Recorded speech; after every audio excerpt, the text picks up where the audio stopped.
Hey guys, welcome in Adarsh Academy, जिसमें हम लोग अपनी क्लास 9th की मैथमेटिक्स पढ़ रहे हैं अपनी एनसीईआरटी बुक से।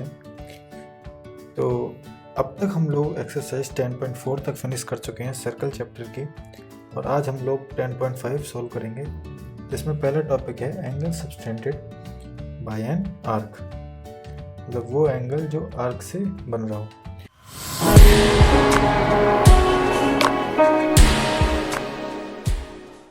तो जैसा कि हम लोगों ने अपनी पिछली क्लास में पढ़ा, जैसे कोई भी एक सर्कल है, ठीक है, उस पर मैंने दो कॉर्ड ले ली, chord A B, chord C D, ठीक है। कोई भी दो कॉर्ड हैं, अगर वो इक्वल हैं, मतलब इफ ए बी बराबर सी डी है, तो वो जो आर्क बना रही है, मतलब ये आर्क ए बी ये वाली और आर्क सी डी, ये दोनों आर्क आपस में कॉन्ग्रुएंट होंगे, ठीक है ना। अपन लोगों ने देख रखा है और अभी भी बता दे रहा हूँ मैं। तो अगर कॉर्ड बराबर है तो जो करस्पॉन्डिंग आर्क बनाएंगे वो भी आपस में बराबर होगी, ठीक है। और अगर आर्क बराबर है तो वो जो कॉर्ड बना रही है वो आपस में बराबर होगी, मतलब एक दूसरा कन्वर्स सेम है, ठीक है, कन्वर्स बराबर होगा। ओके, ऐसे ही जो कॉन्ग्रुएंट आर्क हैं, मतलब जो कॉन्ग्रुएंट आर्क या फिर इक्वल आर्क हैं सर्कल की, वो जो एंगल बनाएंगी, वो जो सबटेंड एंगल बनाएंगी, वो सेम एंगल बनाएंगी सेंटर पे, ठीक है ना। जैसे ये एक इक्वल आर्क है, ऐसे ही अगर यहाँ पी की वजह से अगर यहाँ पर होती है एक इक्वल आर्क, तो ये जो एंगल बनाती ये आपस में बराबर एंगल बनाती, ठीक है ना। तो क्या है कि जो correspond congruent arc of a circle subtend to equal angles at the centre, ठीक है ना। तो अपनी एक नई थ्योरम, थ्योरम नंबर 10.8, थ्योरम 10.8 क्या कहती है? The angle subtended bye an arc at the center is double the angle subtended by it at any point on the remaining part। जैसे एक सर्कल है, मैं ले लेता हूँ एक सर्कल, ठीक है, कोई भी एक सर्कल है। तो जैसे कोई भी एक आर्क है, जैसे आर्क में ये सेंटर ओ, जैसे मैंने एक आर्क ले ली पी क्यू एक आर्क है ये, ठीक है, कोई भी एक आर्क है। तो वो कह रहा है कि जो एंगल सेंटर पे बनाएगी और जो एंगल अदर रिमेनिंग पार्ट, मतलब कहीं पर भी एंगल बनाए किसी भी पॉइंट पर सेंटर के, वो डबल होगा, सेंटर वाला डबल होगा, और जो किसी भी दूसरी तरफ बनाए वो उसका आधा होगा। कहने का मतलब ये है कि angle P O Q half होगा एंगल पी ए क्यू के, ठीक है ना। समझ में आया? द पी ओ, सॉरी मैंने गलत लिख दिया, जो पी ओ क्यू है वो दुगना होगा पी ए क्यू के, और पी ए क्यू जो होगा वो हाफ होगा एंगल पी ओ क्यू के, ठीक है ना बच्चों। ये एंगल जो है दुगना होगा सेंटर वाला एंगल जो बाकी रिमेनिंग पार्ट पे बना हुआ है, अगर एक कोई भी एक आर्क इसको बनाती है। तो इसका अगर हम प्रूफ देखें, प्रूफ काफ़ी सिंपल है इसका, कि जैसे ओ ए और ओ क्यू है, इस वाले में देखें ओ ए और ओ क्यू है, वो रेडियाई है, ठीक है ना। तो एंगल ओ ए क्यू और ओ क्यू ए आपस में बराबर होंगे, ओ ए क्यू और ओ क्यू ए आपस में क्यों बराबर होंगे? क्योंकि थ्योरम 7.7 में हम 7.5 में हम लोगों ने पढ़ रखा है, ठीक है ना। तो जो बी ओ क्यू है, एंगल बी ओ क्यू है, दुगना होगा ओ ए क्यू के, और सिमिलरली ऐसी बी ओ पी एंगल है वो दुगना होगा एंगल ओ ए पी के, ठीक है ना। तो फ्रॉम इक्वेशन 1 एंड 2, तो बी ओ पी बराबर B O P plus B O Q दुगना होगा एंगल ओ ए पी और plus angle O A Q के।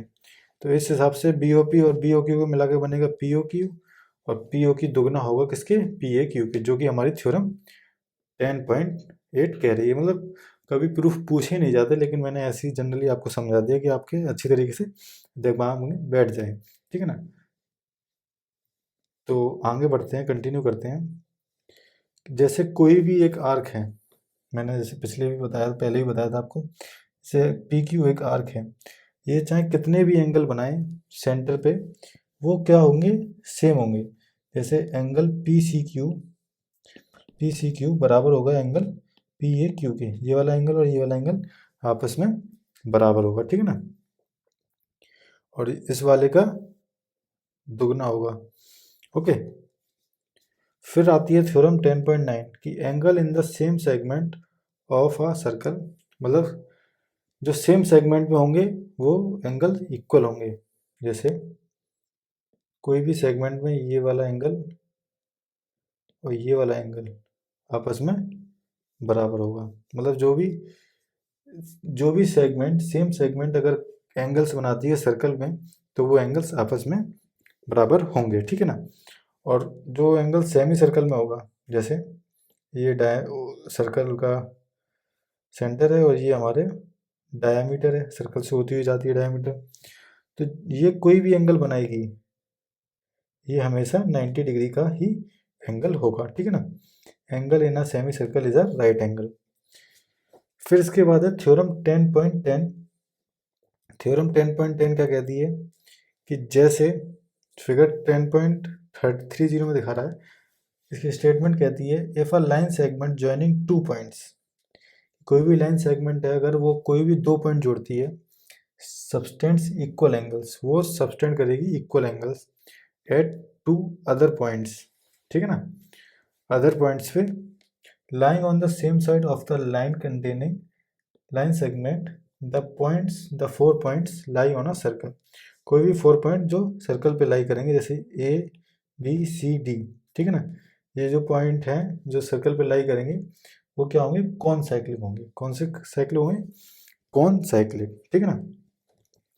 और वो जो कोई भी एंगल बनाएंगे, जो ए बी सेगमेंट है, ए बी लाइन सेगमेंट है, जो भी कोई भी पॉइंट एंगल बनाएंगे वो सारे आपस में बराबर होंगे, ठीक है ना। फिर इसके बाद आता है साइक्लिक क्वाड्रिलेटरल की बारी। तो क्वाड्रिलेटरल बच्चों हमको पता है कि कोई भी 4 नॉन कोलिनियर पॉइंट्स लेके जो भी फिगर बनती है उसको हम लोग बोलते हैं क्वाड्रिलेटरल। तो जैसे हमने अपने पिछली क्लासेस में देखा था कि सर्कल के बीच में ट्रायंगल था, ऐसे ही इसमें क्या है, सर्कल के बीच में क्वाड्रिलेटरल, जैसे फिगर 10.31 में दिखा रखा है। मैं भी ड्रॉ कर लेता हूँ। ये मैंने क्या बनाया, एक क्वाड्रिलेटरल बना दिया, ए बी सी डी। तो जो भी क्वाड्रिलेटरल सर्कल के फोर वर्टिसेस, जो फोर वर्टिसेस हैं, अगर उसको लाई करेंगी सर्कल के अंदर, सर्कल पर, सॉरी सर्कल पर लाई करेंगे, तो उसको हम लोग बोलेंगे साइक्लिक क्वाड्रिलेटरल। क्या बोलेंगे बच्चों, साइक्लिक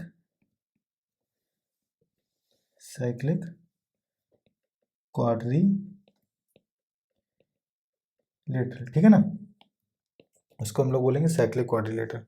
और साइक्लिक क्वाड्रिलेटरल की एक खास बात है कि जो उसके अपोजिट एंगल्स होते हैं उनका जो सम होता है, उनका सम होता है 180 डिग्री का। तो इस केस में angle A plus angle C क्या होगा बच्चों, 180 डिग्री। और ऐसे ही angle B plus angle D होगा 180 डिग्री। जो अपोजिट एंगल्स का सम होता है किसी भी साइक्लिक क्वाड्रिलेटरल का, वो 180 डिग्री होता है। जैसा कि थ्योरम 10.11 कह रही है कि the sum of either pair of opposite angles of a cyclic quadrilateral is 180 degree. तो इसका कन्वर्स भी ट्रू है। इसका कन्वर्स क्या हो गया कि जैसे किसी भी क्वाड्रिलेटरल का जो अपोजिट, किसी भी क्वाड्रिलेटरल का जो अपोजिट एंगल्स का सम होगा, अगर वो 180 डिग्री है, अगर वो 180 डिग्री है तो वो क्वाड्रिलेटरल साइक्लिक होगा, ठीक है ना। फिर अब इसको जो भी हमने थ्योरम पढ़ी हैं इन सब की मदद से हम लोग एग्जाम्पल सॉल्व करते हैं। तो एग्जाम्पल 3 में क्या कह रहे हैं, एग्जाम्पल 3 में कह रहा है in figure 10.32 so A B is a diameter of the circle. जो ए बी है डायमीटर है सर्कल की, और मैंने बताया कि कोई भी डायमीटर जब भी कोई सर्कल के अंदर एंगल बनाती है वो एंगल 90 डिग्री का होता है, ठीक है ना। तो C D is a chord equal to the radius. तो सी डी जो है वो रेडियस के बराबर है, ठीक, of the circle A C and B D. A C and B D when extended, जो ए सी है और बी डी है उसको अगर एक्सटेंड करें पॉइंट ई पर, तो prove that angle A E B बराबर है 60 डिग्री। मतलब ये प्रूव करना है ये एंगल 60 डिग्री के बराबर है। तो हम भी एक फिगर ड्रॉ कर लेते हैं सेम इसी की तरह। ओके, ये मैंने बनाया, इधर ये इसको मैं सेंटर लेना पड़ेगा। तो ये मेरा सेंटर है, तो मान लेना फिगर थोड़ा गंदा बना है। ओके, ये लाइन सी डी है, ठीक है, सी डी ये मैं ड्रॉ कर ले रहा हूँ, कंस्ट्रक्शन कर रहा हूँ। ओके, तो जैसा कि हमको गिवन है एग्जाम्पल नंबर 3, जैसा कि हमको गिवन है,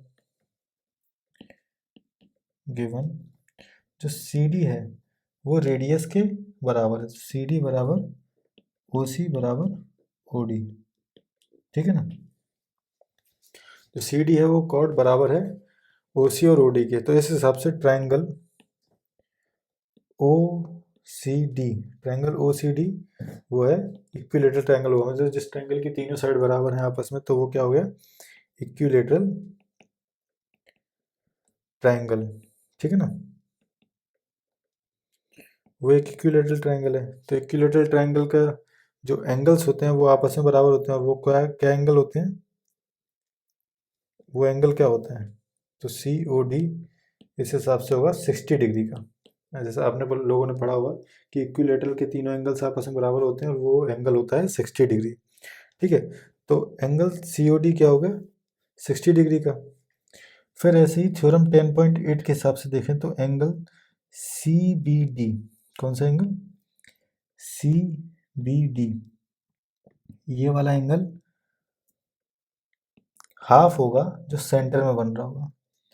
ये कॉर्ड सी डी बना रही है, ठीक है ना, सेंटर पे बनाएगी तो सेंटर का हाफ होगा एंगल सी ओ डी के, ठीक है।